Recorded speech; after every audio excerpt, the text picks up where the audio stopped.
Good morning. I call to order the October 2023 meeting of the Governance and Policy Committee of the University of Minnesota Board of Regents. Good morning, everyone. Thank you to those of us joining via the live stream video and those attending here in the boardroom. It is packed. If you're online, you're missing out. Everybody wave. Yeah. Our first item of business is an overview of Board of Regents policy, reservation, and delegation of authority. Executive Director Brian Steves and Associate Secretary Jason Langworthy will provide the overview. Executive Director Steves, please take us away. Madam Chair, members of the committee, we're delighted to be kicking off this conversation. Anyone who's been around me for a while and talking about governance issues will recall that I've, over a long period of time, I've distilled governance down to 4 questions. And the reason I keep coming back to that is because I think that it's so difficult for people to sometimes get their arms around what is governance? What are they supposed to be doing? What's the action that you do? And the action is the repetitious answering of 4 questions. First question is, where are we going as an organization? Second question is, who's responsible for getting us there? Third question is, how are we going to measure or evaluate success? And the fourth question is, what are the risks associated with it? And when you continually go back to those 4 questions and answer them over and over on different topics, that is governance. That's what the action is. Today and throughout the next several meetings, we're going to be focusing on question 2, which is who is responsible for getting us there. We're going to be engaging in conversation about one of your most fundamental policies as a board. There are many policies. I can't remember the count. Jason, keeps switching and changing it up on me, but we have a lot of board policies, but they aren't equally important. This one is fundamental to what you do as a board, because the charter of the university invests the board with all authority related to the university. And then you, in turn, delegate significant portions of authority to the administration and other parts of the university. And that is what this policy does. Now, there are some delegations sprinkled in other areas, but for the most part, this policy that we're going to be talking about is the place where you have housed all of those delegations. And this policy is up for comprehensive review.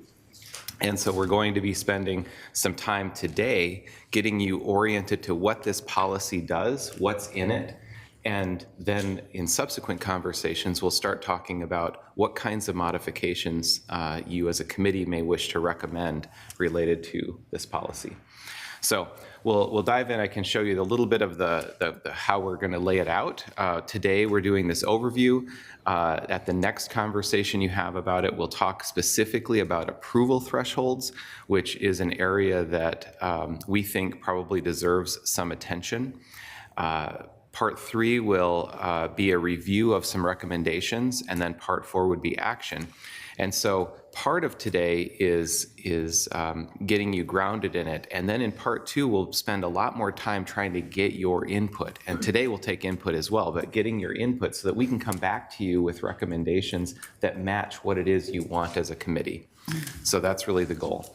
And finally, I'll just say that number 1, there was a different photo in here when I last saw the deck, but I like this one. but someone has put a photo of the marching band in here, and we're going to be investigating who did that.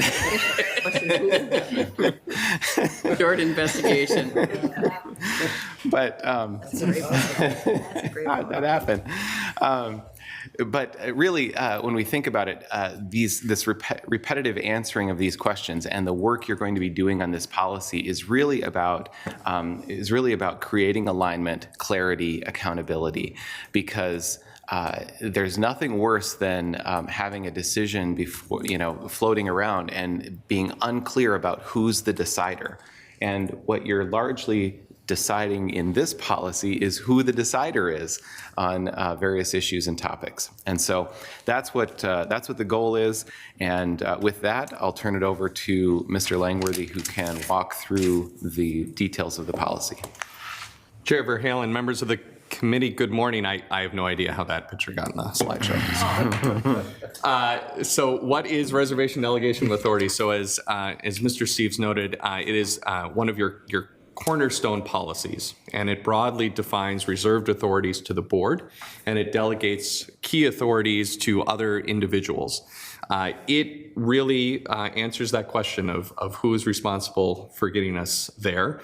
And with the reservation and delegation of authority, it really creates this sort of repository of various approval thresholds in areas that you have reserved. There are certainly other board policies that provide more specifics, more sort of procedural, or how do you do this, or how is this implemented. But this policy really codifies and contains most, if not nearly all, of the areas that you've reserved to yourself, and then those broad delegations. And so we'll walk it through, and we'll start, the policy is in your docket, and I'll just go through and sort of give you a flavor for each of the sections. So the policy framework, this is one of our unique policies in that it has 2 articles. The first article defines those areas that are reserved to the board. The second article provides some broad delegations to the administration, to board leadership, to other key individuals. So in section 1, general reservations of authority, this is sort of the catch-all, reserving, making clear all of the authority necessary to carry out sort of legal and fiduciary responsibilities under the university charter, under your bylaws, under the charter being perpetuated by the Constitution of the state of Minnesota. It also makes clear that no authority that the board reserves to itself can be exercised by an individual person unless the board has delegated that, right? That the ultimate authority rests with the board and not with individual regents. One of the unique items in here that I'll note, because there's some language that's mirrored when we get to Article 2, is that the board reserves to itself authority to approve any matter delegated to the president if that matter raises unusual questions of public interest or public policy, has a significant impact on the university's mission, or poses a significant financial risk to the university. This is sort of a catch-all language. Board leadership, regents have pointed to this before and asking for items to come to the board. Sometimes the president has used this, where there isn't sort of a good fit elsewhere in this policy as a reason to bring something to the board for your approval, for your consultation. And so that language is unique, and sometimes you'll see that referenced within various board actions. Section 2, conduct of board business, is simply that you reserve to yourself authority to create your own agendas. And a lot of that is contained within Board of Regents policy, board operations and agenda guidelines, which we're talking about within the committee charges. Section 3, election of board officers. You're reserving yourself authority to elect those board officers and remove them. And that includes the president, the chair, vice chair, secretary, and treasurer. So this mirrors language that's already in the bylaws. Section 4, appointment authority, specifically subdivision 1, is a list of senior leaders that the board has identified that they want to approve the appointment and any significant amendments to any individually negotiated terms of employment. So you often see this in finance and operations on the consent report, right? You'll see appointments of deans or vice presidents or chancellors. Certainly the chief auditor reporting directly to you, and we'll see that reserved authority for the internal audit function later. This list has changed and evolved over time. Sometimes there's been more positions, sometimes there's been less positions, and you can see the current list before you. I think a question for us is as we do the comp review, is this the right list? Or are there other positions or other individuals within the university that should be a part of this list?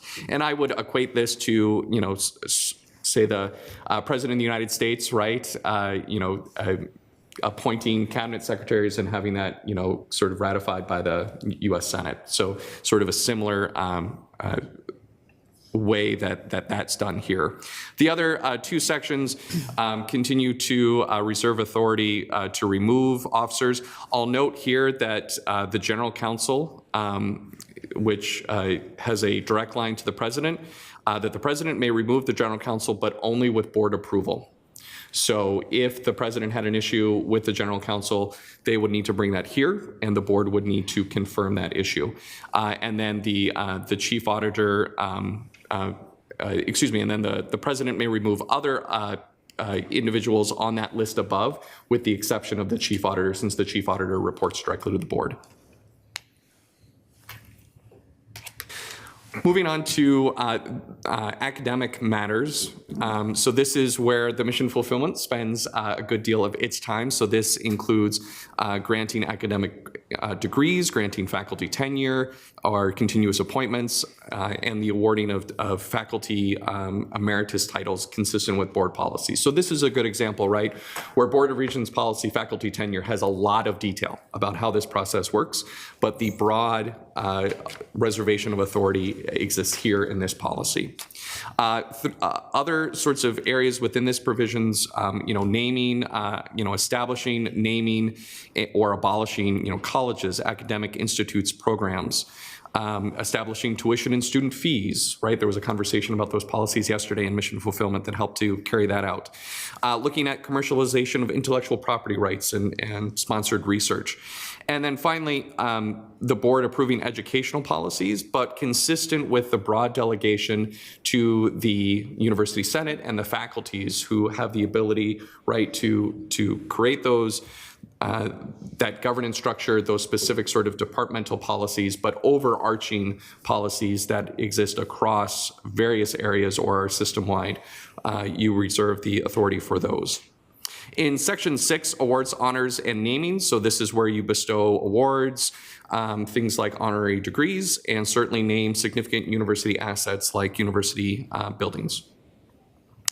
In Section 7 and 8, we have budgetary, financial, and investment matters, and property, facilities, and capital budgets. And I'll come back to some specific thresholds. This is really the heart of the work that the Finance and Operations Committee does, and where we have a lot of dollar thresholds that have been put in place.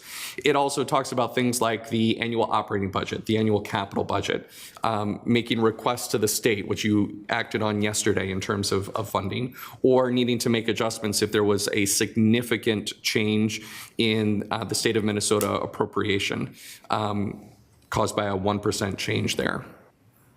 And then facilities, certainly buildings, capital plans, all of those pieces, and we'll talk about those specific thresholds here in a minute. Section 9, legal matters. You reserve to yourself authority to direct the president or the general counsel to settle any legal claim or initiate or appeal a lawsuit. Most of this work is done by the Litigation Review Committee. Section 10, then, the audit function, reserving that internal audit function to you, that the audit function reports directly to the board and the chief auditor reports directly to the board based on that reservation. Section 11, employment and labor relations. I'll note that the board reserves to itself authority to approve all collective bargaining agreements and contracts. It also reviews and approves the civil service rules. So you heard Vice President Horstman yesterday in Finance and Operations talking about the various employee groups. So this is where something like the civil service rules need to come to the board for approval, as well as retirement plans or the continuation of retirement plans. Finally, I'll note in subdivision 4, there is a provision here around highly compensated individuals. So employment agreements and significant amendments thereto, where agreements have a total value of more than $1 million. And for purposes of this subdivision, it only applies to faculty members as defined by Board of Regents policy faculty tenure when the first year compensation is set at more than $1 million. So this right now is capturing things like coaches, primarily Division I coaches here on the Twin Cities campus, some on the Duluth campus, and then also some coordinators, some assistant coaches that have also broken that $1 million threshold. So this is in addition to the list of positions that we saw earlier in the policy.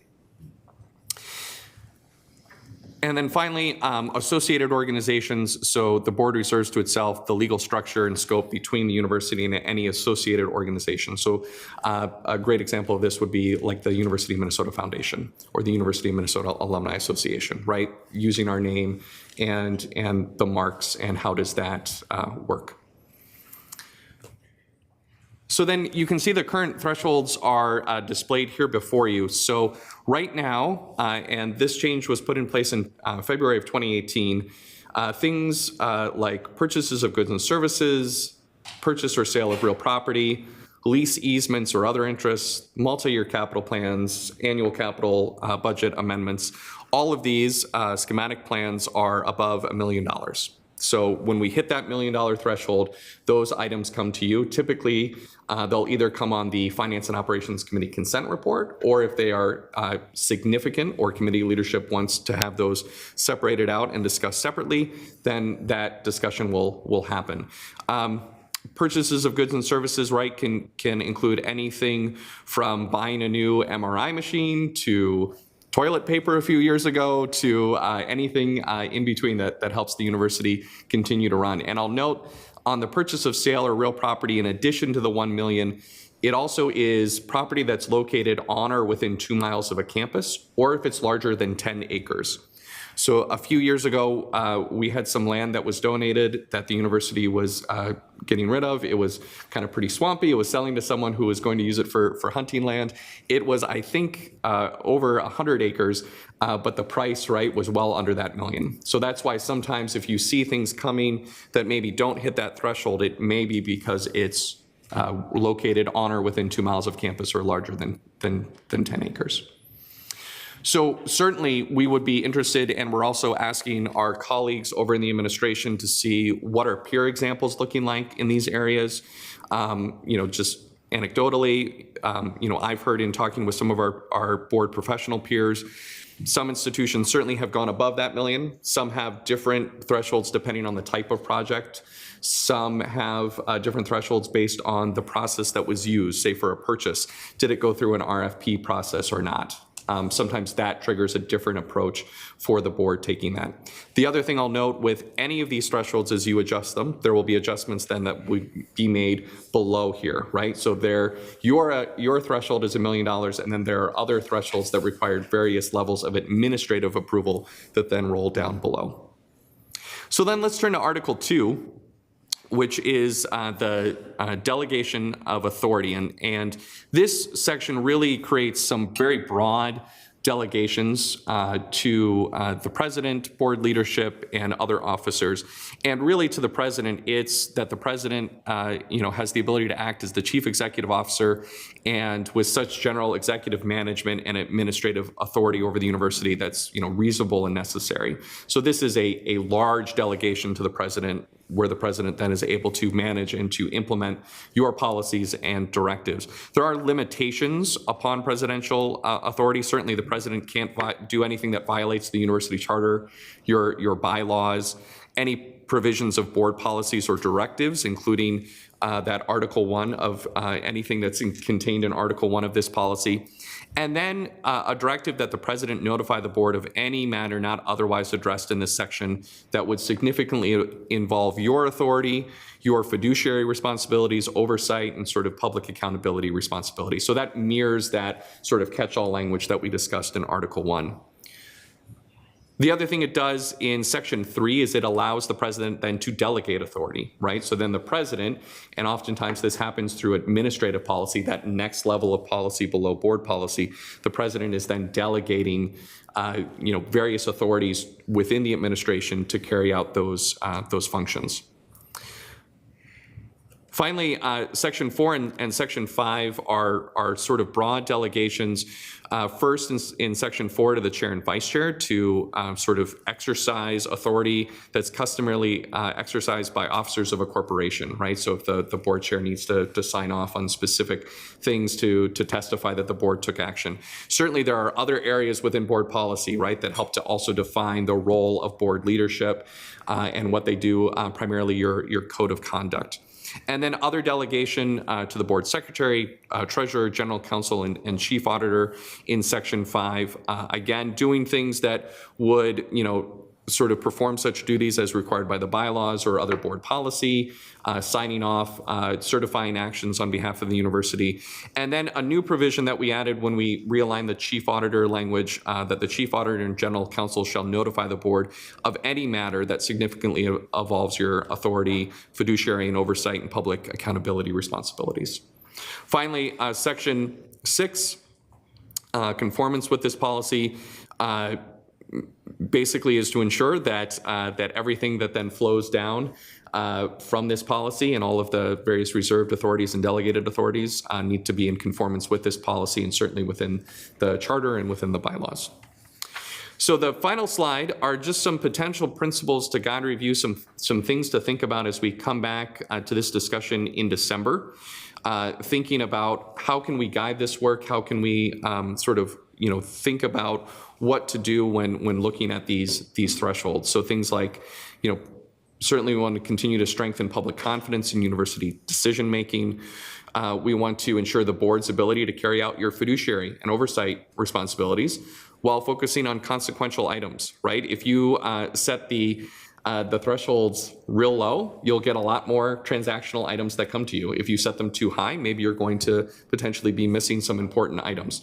So trying to find that sweet spot within that is certainly something I think would help to guide this review. We want to continue alignment, clarity and accountability, as we just talked about.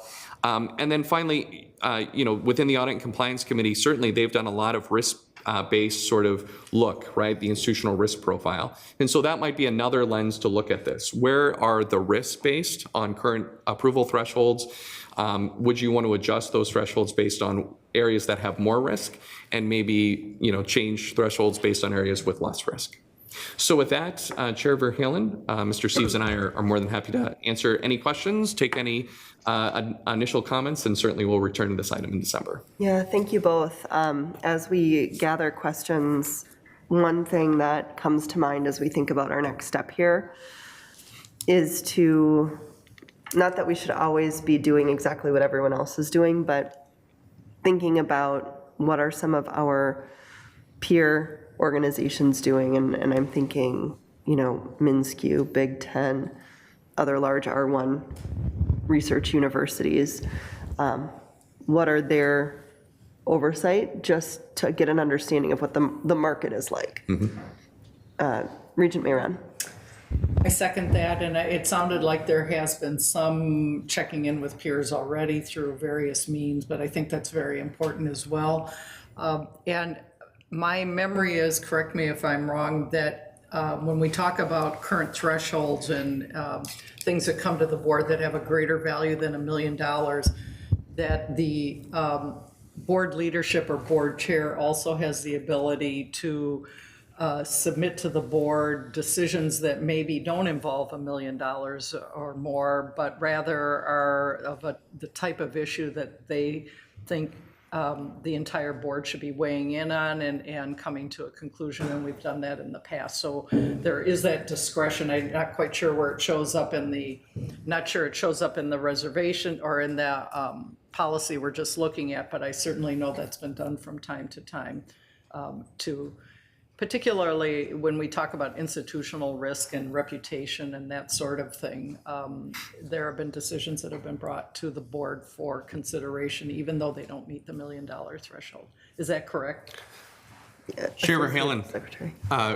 Regent Mayron, yes, that's absolutely correct. So I would say two things. One, in Article 1, Section 1, Subdivision 6 of the policy, that's that catch-all language where if there is something delegated to the administration, right, which would be below, say, that $1 million threshold, and it raises those unusual questions, of course, right, board leadership working with the president saying, this is an area that I think raises these questions, it would be good to have the board approve this. Absolutely. The other thing I would say is within the agenda setting process, if it is something that's $1 million that would sort of automatically be routed into a consent report or, for the Finance and Operations Committee, board leadership working with committee leadership also has the ability to, make that a standalone item or for it to go to the full board directly instead of through a committee, although certainly that's a little different now with our delegation of authority. But, right. Yeah. Thank you. Regent Turner and then Regent Hipsch.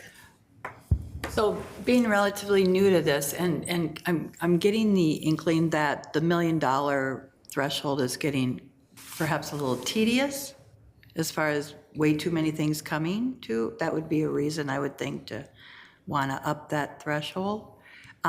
Is it possible to get just like a like a recent rundown to kind of prove to me that, yeah, okay, now we're okaying turning on the lights kind of thing. That would be helpful for me to justify raising the threshold. And then my other question, listening to Regent Mayron, is that, so if it's below $1 million, it first came to administration. I would assume there's lots of talk between the chair and the president and all that. But if it first comes there, how would we say in a different world, they wouldn't let the regents know about? How do you pick up on something that Chair Mayron says, no, this really needs, I don't care if it's only 800,000, it needs to come to the regents too. So not this world, but it just a what if kind of thing.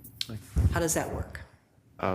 Executive Director Steves. Madam Chair, Regent Turner, on both of your questions, yes, in terms of seeing what are examples of items that would or would not be coming to the board under different threshold amounts, that is part of our plan to show the committee that, to share with you, like, if this other threshold had been in place for this period of time, here are the kinds of things you would have seen and would not have seen. So just as an example.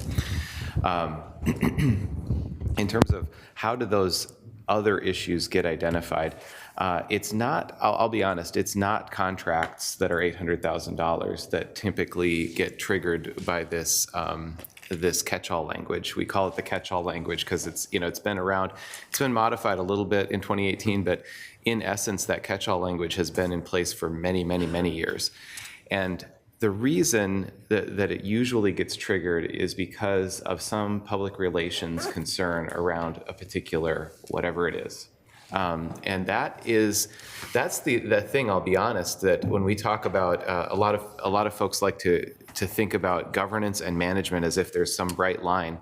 And I think that in an era when we have such ease of communication and social media and other, and kind of constant news cycle, boards have necessarily moved into other, into topics that they wouldn't traditionally be in because of the public relations risk associated with some of those decisions.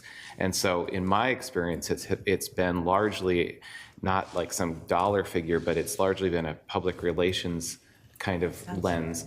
And that's elevated in a variety of ways. The president elevates those issues. The board notices something and asks for involvement. The general counsel flags things, the chief auditor flags things, our office flags things. I mean, so it's a whole host of different ways that they get flagged for that, but that tends to be what that's mostly used for. And I think that we'll do Regent Hipsch and then Regent Wheeler, but to that point, I think that process is reinforced and supported by our overall messaging to our senior leaders, the president's overall messaging to the senior leaders, General Counsel Peterson and Chief Auditor Quinn Galswick's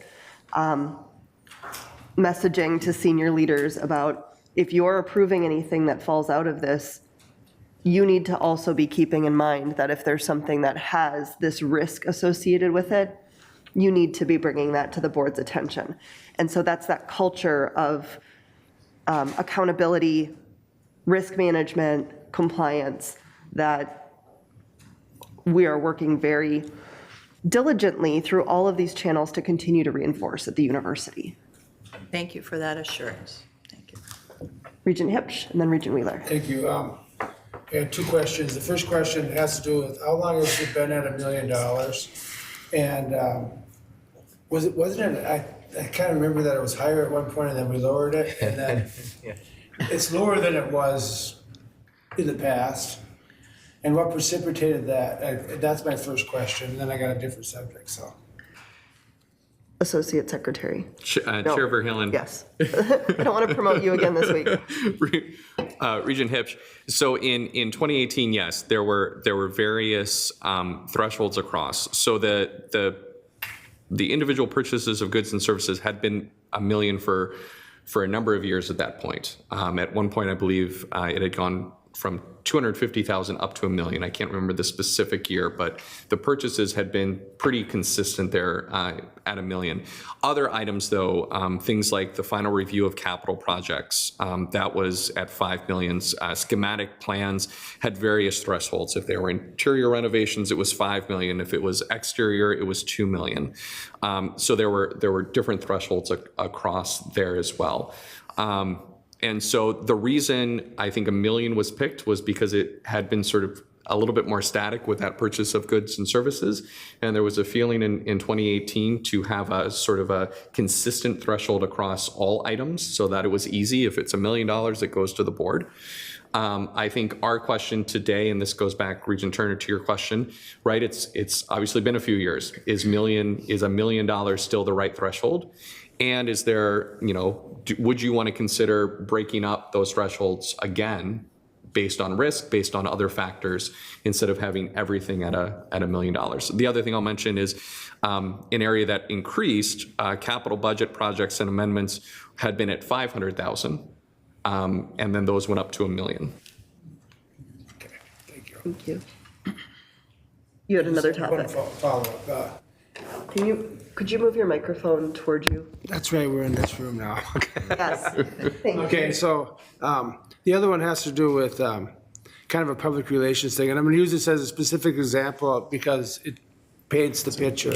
But so this summer, we made the decision not to renew our booth at the State Fair, or not to go into the State Fair, and I got a lot of calls on that, and a lot of people really concerned that what's going on. And I heard about it at the same time everybody else did in the paper, and so that was that could have been avoided, I think, through policy, maybe or maybe not. But it felt like it wasn't a decision that was made by a big group of people, and instead it was just like if we could avoid that, I would like to avoid that. But I hate to write a policy regarding that. I just get a lot of eyes looking at stuff like that before we make that decision, and maybe solve the problem differently than we did. But I think there's some of those situations like that are kind of unilateral decisions that are made on the run that we have to try to avoid, because it could be a public relations problem. So, and I don't know if that's part of this delegation of authority. I think it is the way I'm reading it, but I'm not sure. So, without being a micromanager, okay? So. Regent Wheeler, and then Regent Mayron, and then we'll need to move along because we're over Yeah, time. thanks, Chair Buchanan. And actually, Regent Hip's question already got to mine. Oh. Thank you. Very short, thanks. Regent Mayron. So on the, as we're thinking about the threshold issue, I would say in response to Regent Turner, the reason to change it or perhaps increase it for me isn't because it's tedious. It's more that I was asking Jason about when did the $1 million threshold go into place originally, or go from 250 to $1 million. He was going to look it up, but he thinks it's sometime in the early 2000s. Mm-hmm. And if anything, with inflation, it seems to me that $1 million is just no longer relevant because of inflation. Something that was $1 million that we were doing today with today's inflation, maybe $5 million. So that to me is worth looking at just on the basis of inflation. The other really has to do more substantive. I think about what comes before us, for example, on the buildings, the construction. And in terms of what expertise is the board lending to the decision about whether to do something of the magnitude that's being discussed? Mm-hmm. I, for one, I mean, I read it, I look and go, and my reaction is, wow, that's a lot of money, but that's not helpful. And so I think as we look at maybe changing some of maybe going back to a process where we are looking at individual thresholds, maybe, for example, on the construction, reconstruction, repair, it needs to be significantly higher, because at some point, that may represent a reputational issue, public issue, et cetera. But to be honest, I don't really know how this board can evaluate meaningfully what the administration has come forward when they give us the estimate for tearing down a building and rebuilding it. So I would be interested in it looking more specifically at thresholds based on the types of items that involve money here, and not having one uniform one that tries a lower common denominator that tries to capture everything. Great discussion. As we think to that point as well, heading into our next meeting, maybe thinking about, is it a percentage of a certain budget target that we're looking at? Because then it's not changing that amount, it's changing the percentage and how we think about that. Or is it for like the large capital projects, a reconstruction or refurbishment, is it about how many bids they received? And then whether that comes before us as something we need to approve, or is it a delegated authority? That might be some other alternatives to think about as we go forward. But thank you very much. This was a great introduction and great discussion. Our next item is the second discussion in our series on board committee structure. This time is focused on what each of our committees does, or our committee portfolios. So here to take us through this item as well is Executive Director Steves and Associate Secretary Langworthy. Executive Director Steves, do you want to start us off? Madam Chair, members of the committee, we apologize that you just get Jason and I today. So there you are. We have Skeeter. Peter.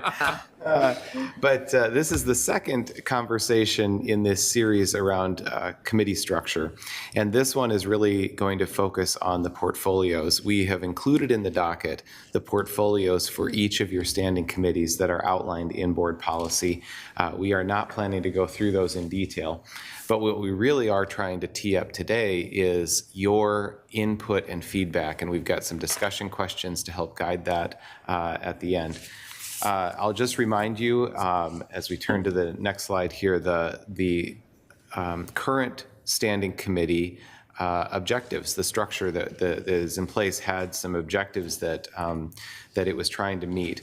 One was to enhance opportunities for the board to focus collectively on consequential issues. That actually, frankly, ties into what we were just talking about as well, because the more small issues you focus on, the less time you have to focus on big issues. And so one thing you should be thinking about when you want to design a committee structure is, how does it support the board engaging in the right kinds of consequential issues that you want to spend your time on, and less time on the small issues that maybe don't require board attention. Promoting greater board cohesion, thinking about how you knit yourselves together. The interesting thing with a public board like this is that it's not a self-selecting board. So you are thrown together by a political process, and you then have to work together as decision makers. And so one thing you should be intentional about is thinking about how you build cohesion as a governing body. Third is information symmetry. One of the issues that we encounter sometimes is some board members feeling like they have information while other board members feel they don't. And one of the reasons that the current committee structure was implemented was to try to address this problem. Not solely this problem, but this issue is one that we need to be mindful of. Fourth is increased transparency and public access to the board's work. I think we always need to keep in mind that this is a public governing body, and that the university community and others want to see the work you're doing in a transparent way. And finally, to ensure oversight of all the major functions and activities that you have. So as you're making decisions on reservation and delegation, and you're saying, okay, yes, we want to reserve these various things to us, you have to have a committee structure in place to actually handle all of that. You have to determine how it is that you will adequately provide that kind of oversight. So those are the structures, and we have a little framework that Mr. Langworthy is going to walk through before we turn to discussion questions. Chair Verhalen, so when you're thinking about the Brian's 4 questions, and then how those relate into the current standing committee framework, and the committee charges are in your doc materials if you'd like to refer to those. But mission fulfillment, right? What the university does, how the university does it, right? The other side of that coin is in finance and operations. who makes decisions, right? How do things flow through the reserved and delegated authorities that we just talked about, right? A lot of that work is done in governance and policy.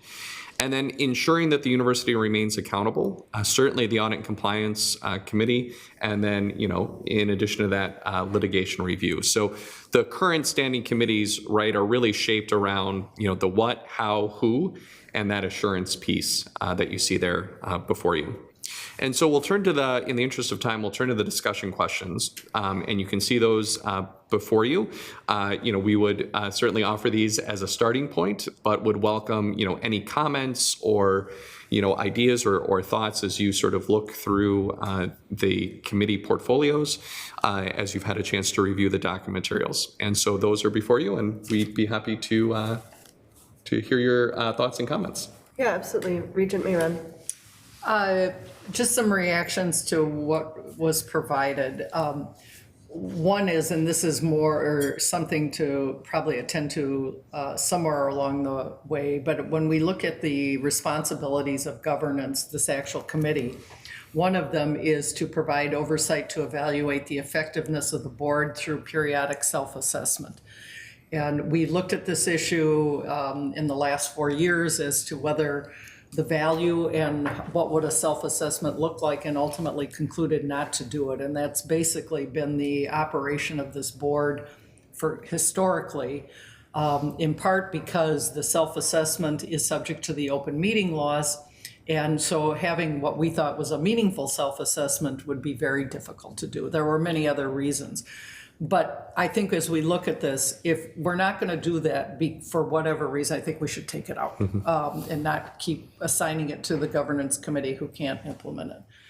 Of course, I'm always interested in best practices, what other comparable peer institutions are doing by way of committee structures. I've read several articles about it when we teed up this issue for the retreat, and I think looking at what others are doing is important to see if there's something we should add or subtract to our current portfolios.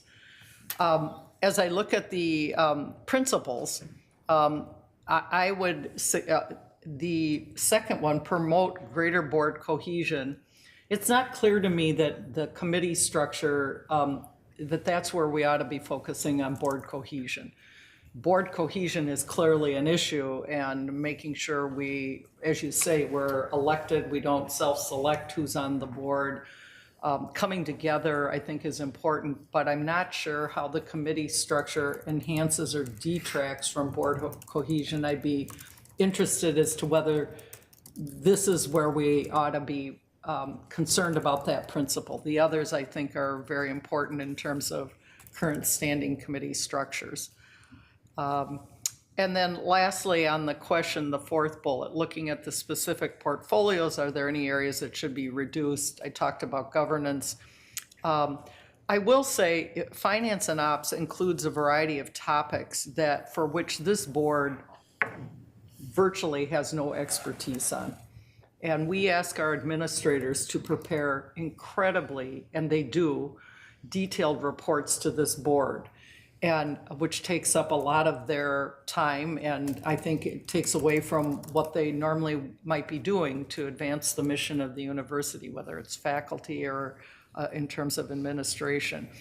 And I would ask, are the kinds of things that are coming before finance and the level of detail something that continues to make sense for this board if we don't have an ability really to evaluate it, other than to say, well, that's really good work, that's really interesting, but in terms of substantively weighing in, I at least feel like, geez, they've put in a lot of work, and for what? Other than to educate me, which is important, but is there another way they could do that without them expending that kind of level of detail and time and effort? So, and I think it comes out particularly with finance and ops, where basically there's no one has the really level of expertise to often evaluate what's coming before us through that committee.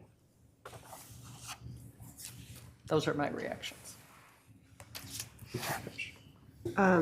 To that topic of consistency and what our committee's portfolios look like, and thinking through what what is necessary and what is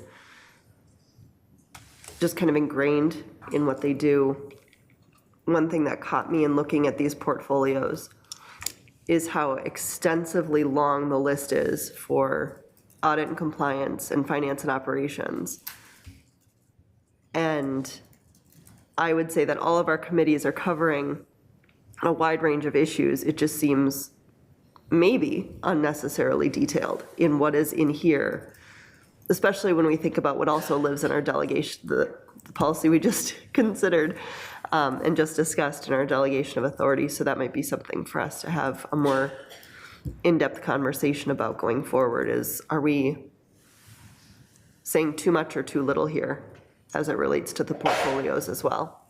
Regent Hipsch. Thanks, Chair Verhalen. So my comment has to do with the Mission Fulfillment Committee.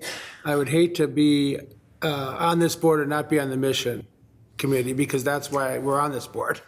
That's everything, you know, and so, I mean, that's the fun part of dreaming about what we can do and what we can be, and to be, you know, if we split that up into, you know, students and something else, maybe then you could be a part of half of it. That might be okay too, but I think that people get on this board because they are concerned about the mission, and so to take half of us off of that or not have, you know, split it up would be really tough.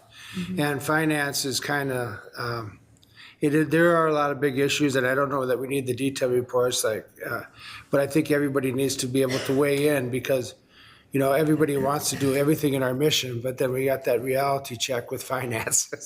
So I mean, and so it's good that we're all in the room to have that discussion. So I don't mind the committee structure the way it is, the way we rearranged it, but I'm open to new ideas too, to look at other institutions, so.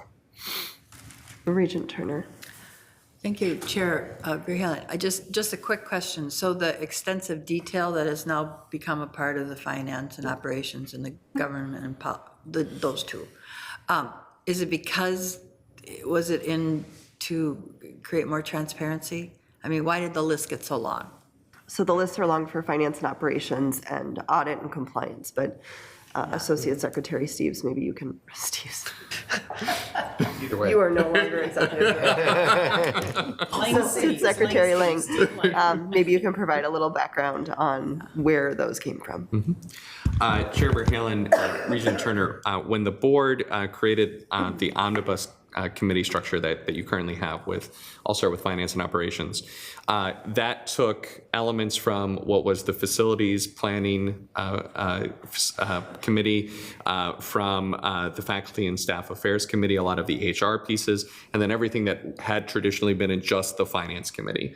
And so, yes, I think those committees, because of sort of there are a lot of very specific, tangible items related to the delegations of authority that then, you know, were listed there because they were felt important at the time, and because we were combining these committees in. I think there was a desire from the board at that point not to lose anything, not to sort of have anything fall away or drop away. So at least on the finance and operations side, because we combined two major committees and pulled in elements from a third, that's why you have that sort of laundry list. Then on the audit and compliance committee side, for a very long time, there was a separate board policy that was the audit committee charter. And some of this is based on best practices within the auditing community to have a very clear charter for the committee that is very specific in laying out those areas that the audit and compliance committee has, given that the audit function reports to the board through that committee. So when we did the realignment, instead of having a separate standalone policy over here, we pulled that policy into board operations and agenda guidelines. We did refine it a bit, but much of that detail remained. And then we also included other elements that had previously been in BOAG below. So you see sort of a lot of the detail and then some of the specific things that the policy does. But I think it would certainly be worth a conversation on both to see, you know, are all of these things still the items that the committees want to consider? And then separately for audit and compliance, there was an internal audit charter that was revised yesterday as well. Correct. And so there's Right. a lot that lists out what audit does. So it didn't have anything to do with the whole public meeting law and the public doing a general outcry that we're not transparent enough and all that. It was merely this putting all these groups together that created that huge list? Executive Director Steves. Madam Chair and members of the committee, I think it's a couple of things. One is that you see in the mission committee, you don't see as many action items. And part of that is a result of shared governance. Part of that is because you have delegated authority and shared your authority with the faculty in designing curriculum and doing things. So you get less action items in the committee, more discussion, but it's more about continuing to have alignment around the mission and ensuring that, and you still approve academic programs, you approve tenure, you do a number of things in that committee, but it doesn't feel the same as when you're in the Finance and Operations Committee. In the Finance and Operations Committee, I would argue, I used to be at MMB, and there was one of the budget directors would say, you know, when she would go to meet with legislators, like could be some big $75 million thing, and they wouldn't ask any questions about that, but they wanted to know how much did they pay per square foot for carpet, because and it's something about the Finance Committee engages with issues that over time regents have tended to have more experience in. And when regents have more experience in an area, they tend to say, yeah, we should approve that. We should hear about that. We should see about that. Whereas the mission is much more complicated, and it's like, yeah, we'll let the faculty deal with a lot of that. And so it's a phenomenon that I think has evolved over many, many, many years of regents coming to the board and just being drawn more to the decision-making that happens in the Finance and Operations Committee, and then the portfolio has been designed as such. And so you're seeing kind of the result of many generations of regents making decisions about what should and shouldn't come to the board. And that's what I think you're witnessing as well. Okay. Regent Wheeler. Yeah, thank you, Chair Verhalen. And I made this point before, and just an early observation, because I'm still early on here, but I worry about finance and operations being oversized relative to human resources. So I feel like there's opportunities being missed there in terms of looking at comp and benefits for sure, but also engagement, succession planning, organizational structure, some of those things that are dedicated, to the people which, really make all this work would be. I understand a mission fulfillment, there's tenure and promotion as part of that. But I feel like we kind of are wedging HR into that very busy agenda, and that's an early observation I've had. Regent Mayeron. One other thought I've had is, as we look at committee structures, particularly if we continue with these smaller committees here, or where we've got the 6-person committees, there's an education function and there's an action function that the committees all serve. And when it comes to educating the board about a particular issue, I'd like to consider that that's something that all board members would benefit from, being educated on that particular topic. Whereas if it's an action item, then maybe it can go through it goes through the committee structure. We've obviously got the omnibus committees, mission and finance, it's the full board, but I'm talking about the other committees who can in fact take action, and then maybe it needs to be redirected to an all board committee, like we're about to do with the affiliation group, with affiliation agreement with CenterCare. We acted on that, the group of 6, it's gonna come to the board, and then it's going to go also for final approval, or at least of the financial plan through finance and ops. So thinking about each committee serves those functions. And I'm thinking about it in relation to mission. That's an excellent example where by and large there's very few action items, and much of it is educating us about what the guts of this university is about in terms of fulfilling its mission. Thinking about creating structures that educate, but a different way of addressing action items. And I'm not sure which way to go on that. That's why I'd be interested also in what other institutions are doing. Any other discussion? All right. There being no other business before the committee, we stand adjourned for at least 15 minutes. As I understand, the University Relations Committee is wrapping up right now. So thank you, everyone. Thank you. They literally just adjourned.